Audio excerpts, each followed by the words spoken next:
बे समाव आगु सेलेब्रेशन खालामनो थाखाय थियारि जादों बिथां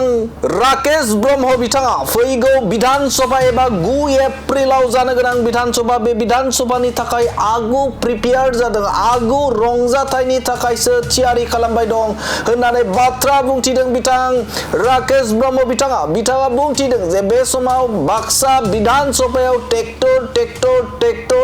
इउपिपिएल होननानैल' बाथ्रा फोरमायथिदों बिथां राकेश ब्रह्म बिथाङा खामारदैसा प्राइमारियाव माबादि फुर्ति खालामगोन 9 तारिखआव बिनिसो जों जल्पना कल्पना खालामफैदों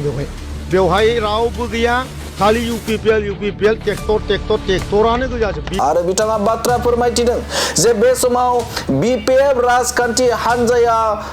बाक्सा विधान सभायाव गैला दा ट्रेक्टरल' जाबाय इउपिपिएल जाबाय रायजो राजाफोरा होननानै बाथ्रा फोरमायथिदों बिथां राकेश ब्रह्म बिथाङा इउपिपिएल राजखान्थि हान्जानि बाक्सा विधान सभानि बिजाथि बिथां राकेश ब्रह्म बिथाङा गाग्लोबसार बिबुंथि होनायखौ नुनो मोनदों बिथां राकेश ब्रह्म बिथांखौ खामार दैसायाव बिसायख'थि फोसावदिं हाबाफारियाव बाहागो लानानै बाथ्रा फोरमायथिदों जे बे समाव जे बिपिएफ मानोना सिगांनि समाव मुसलमान हारिनि सुबुंफोरनि जे गोबां भटखौ लानानै बिथांमोना गोग्गादोंमोन एबा देरहासार जादोंमोन नाथाय बे समाव साबैसे बर' सुबुंफोरा बिथांमोननो भट होयो बे बाथ्राखौ सोंहै होनानै खौरांगिरिखौ फोरमायथिनायखौ नुनो मोनदों आरो बिथांमोना फोरमायथिदों जे बे समाव एनडिएजों एलायन्स बाथ्राखौ मिन्थिनानै जे मुसलमान हारिनि सुबुंफोरा बिथांमोननो गांसेबो भट होला होननानै थिरांथा खालामदों आरो बे बाथ्राखौबो सों एबा बिपिएफ नि दैदेनगिरि फिरेनाव सों होनानै खौरांगिरिखौ बुंनायखौ नुनो मोनदों आरो बिथाङा बाथ्रा फोरमायथिदों जे बे समाव जाय बिपिएफ सानै साथामसोल' न'खरनि सुबुंफोराल'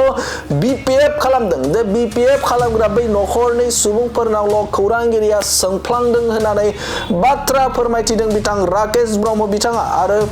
आगु थियारि जादों एबा आगु बे समाव फैगौ 9 एप्रिलाव माबायदिहाय साखाफारा रंजाथायखौ खालामनो गोनां जायो बा खालामगोन बेनि सायावसो सावरायनाय जादों होननानै बाथ्रा फोरमायथिदों बिथां राकेश ब्रह्म बिथाङा आरो रंजाथायनि थाखाय थियारि जादों आरो रायजो राजाफोरखौ बे समाव बाक्सा विधान सभानि रायजो राजाफोरा इउपिपिएल ट्रेक्टरल' जाबाय होननानै फोरमायथिनायखौ नुनो मोनदों बिथां राकेश ब्रह्म बिथांखौ बिनि सायाव जोंलाय मा बुंबाय थानांगौलै बे जाम्बाफोरखौलाय बे जाम्बाफ्रा माने मुसलमानफोरनि भट लानानै बिपिएफ होनग्रा सोर साबैसे बर' लिडारा बर'फ्रा भट होयो बेखौ गावसिनाव सोंग्रोसाय बांगाला दिनै बिजेपिजों लोगो जानायखाय मोनसेबो भट होला होनना बुंदों बेखौ सोंनो होग्रोसाय आदिबासिखौ एसटि फानना लानानै जोंनि बर' रायजोफ्रा बेसे दुखु मोनना दं खनसे सोंनो होलाय जाम्बाफोरखौ जेबो बिपिएफ गैया बे गावसोर न'खरनि साथाम साब्रै मानसिया बर' बिसोर बे 15 लाख 20 लाख गावनि न'आव सोना लाग्राफ्राल' बिसोरखौल' नोंसोर मोनदांफ्लाङो बे माबाफ्राबो नोंसोरनि निउस चेनेलनि मानसिफ्रा बेखौसो सोंफ्लांबाय थायो नोंसोराबो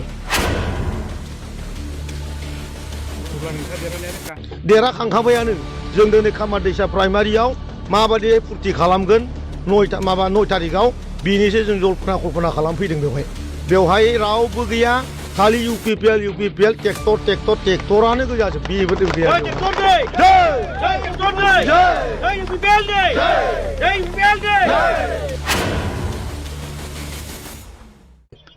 नाथाय बिपिएफनि कर्मिफोरा नोंथांमोननि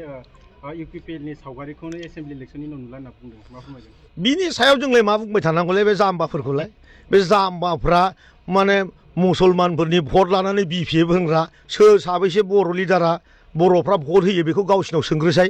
बांगाला दिनै बिजेपिजों लोगो जानायखाय मोनसेबो भट होला होनना बुंदों बेखौ सोंनो होग्रोसाय आदिबासिखौ एसटि फानना लानानै जोंनि बर' रायजोफ्रा बेसे दुखु मोनना दं खनसे सोंनो होलाय जाम्बाफोरखौ जेबो बिपिएफ गैया बे गावसोर न'खरनि साथाम साब्रै मानसिया बर'